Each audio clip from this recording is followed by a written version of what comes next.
Today's we have Tales from Security for this video.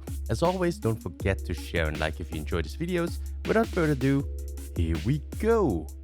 The worst security company we ever hired. So, this is not a story from the perspective of a security company, it is the perspective of the customer, myself, who had to deal with a cowboy security company that was hired by a very bad boomer manager. The company I work for is an investment firm that buys businesses to manage. Mostly this involves shopping centers. Americans call them malls. The investment firm will buy a rundown shopping center and then pour money into it to update and renovate the center.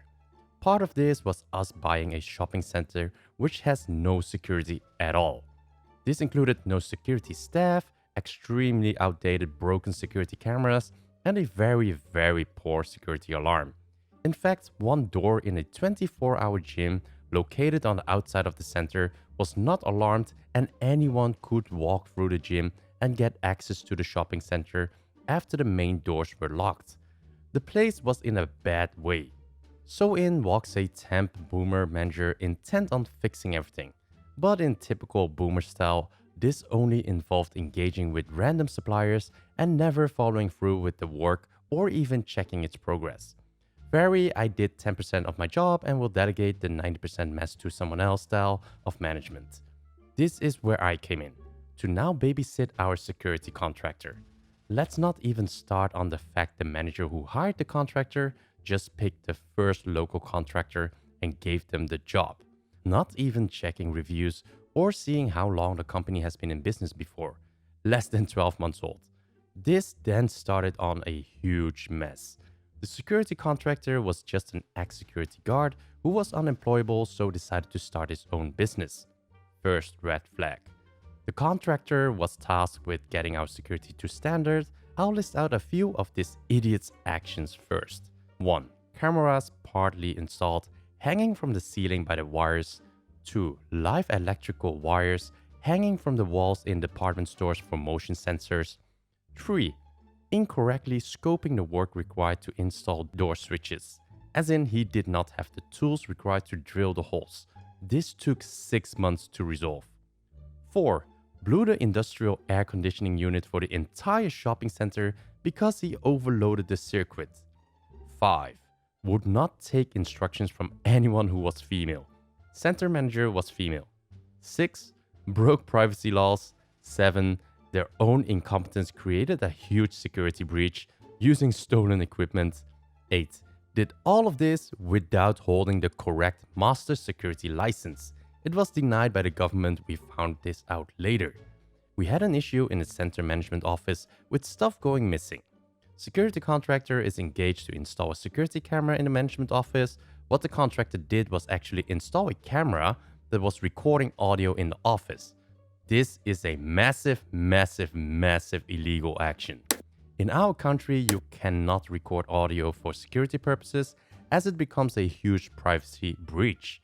We did not know this was the case until we reviewed the footage, at which we were able to hear private meetings as well as staff meetings in this office. What was also captured was the center manager complaining about the security contractor's sloppy installation work, which also included having live electrical wires hanging from walls in the department stores. Occupational health safety issues. If we had a customer get electrocuted, we were massively liable. I will also mention that when the camera was first installed, only the security contractor had access, and it took us 6 weeks for him to hand over footage after we complained with legal action. Then, the final straw being the security breach.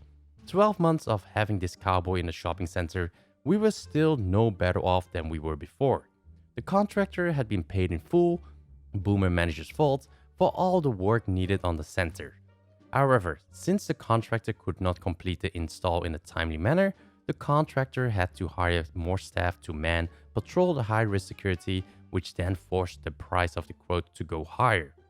Then, one day, a random ass man walks into the shopping center management office and says, "I have access to your security camera feed and I am watching everything." He proves this by pulling out the laptop, connecting to the security computer, and then listing off everything he can see.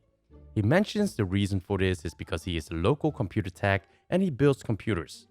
He built a computer a few years ago that he used to manage with remote access software for a small business.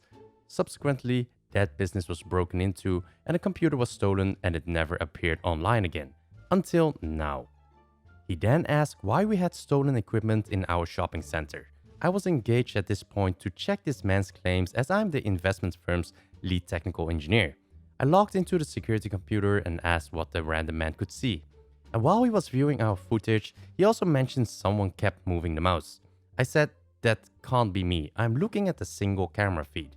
He was looking at a 9-camera multi-feed, meaning he was looking at a different computer. That is when I realized what was going on. This man was not logging into the shopping center feed, he was logging into the security contractor's personal computer in which he used to remotely view the camera feeds. The security contractor had purchased a random computer off some kid from the internet and did not even wipe the machine, left it as it is and installed all the security software needed to view the camera feeds, meaning that when he turned the computer on, it then reported to the remote management software that the machine is now online and can be logged into, which then alerted this local computer man that a machine flagged as stolen has just turned on. At that point, I raised an alarm with the senior manager at the investment firm, and well, we're still in court of this. But I figured I will tell everyone what a shit show unemployable people can create when they decided to start their own business. If she is allergic to it, then why did she eat it? First things first, I work for a third-party company that is usually contracted for more hands-on work. I used to be a roamer that handled any site that they needed a guard for at any given time, but just recently we got contracted for a medium-sized hotel in a very busy area and they wanted me to be the permanent guard for it. This hotel is always very busy, so there's a large amount of things that happen there. Just for reference, within the past month, I'd say I had at least one serious incident and 3 minor incidents a week. Serious being things that require serious paperwork, so I'm talking fights, serious medicals, and thefts. Now, I'm pretty used to medical calls because they are probably the most common incidents I respond to. Before I was in a hotel setting, it was usually overdoses, which prompted me to start carrying a small overdose kit, 2 doses of naloxone in a waterproof pouch, in a cargo pocket. But now that I'm in a hotel setting within the month and a half I've been there, that demographic had shifted to alcohol-related medicals, from passing out after ingesting half a bar's worth of liquor to people jumping off of balconies in a drunken stupor. I've seen a lot of drunk people do stupid shit, but today my medical had nothing to do with alcohol. I was sitting at my podium in the lobby watching cams and looking pretty as per usual when the desk phone screeched an alarm at me, signaling an emergency call somewhere in the building. Unfortunately, this notification is just that, a notification. I can't actually listen to the contents of the call, even though it would make responding a billion times easier. Usually it doesn't matter because they are almost always accidental calls, but it would still be nice. I check the screen and write down the room number, then I turn up my scanner's volume and wait for units to be dispatched to get some info of what's going on. Luckily, 99% of the time, City Dispatch will call either the security desk or the front desk and give out some basic information. Because of this, I almost always wait for them to call before going up just so I can know what I'm walking into, or if I even should walk into it. Dispatch calls my phone this time and gives me a quick rundown. A lady was having an allergic reaction to some shellfish she had been eating at dinner. Medics were en route, etc. I told the dispatcher that the front desk staff would be waiting for medics to arrive and I would go up and provide some basic aids. Upon arriving at the room, I walked inside and I saw that this lady was going into full-on anaphylactic shock, puffy face and everything. Her husband, boyfriend, significant other was just standing there with a concerned look on his face and told me, "I don't know what to do."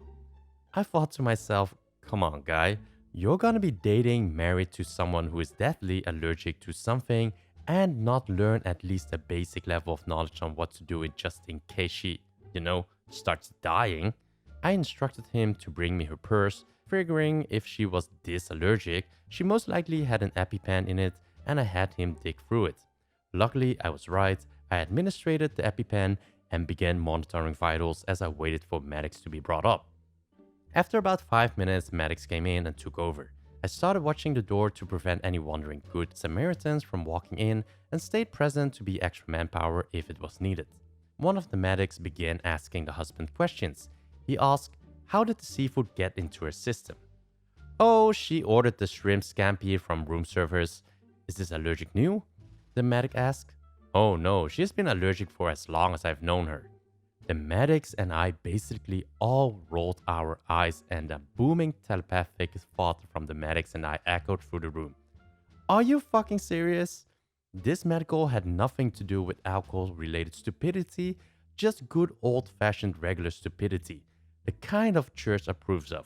Oh, and to answer the questions you're probably asking, the medic's next statement to the husband was, if she's this allergic to it, then why did she order it and why didn't you stop her? He had no comment. So those were the stories for today's video. Let me know what you think about the stories in the comments below. As usual, like if you enjoyed the stories and subscribe if you want to stay up to date on more future videos. Thanks for listening and I'll see you in the next video.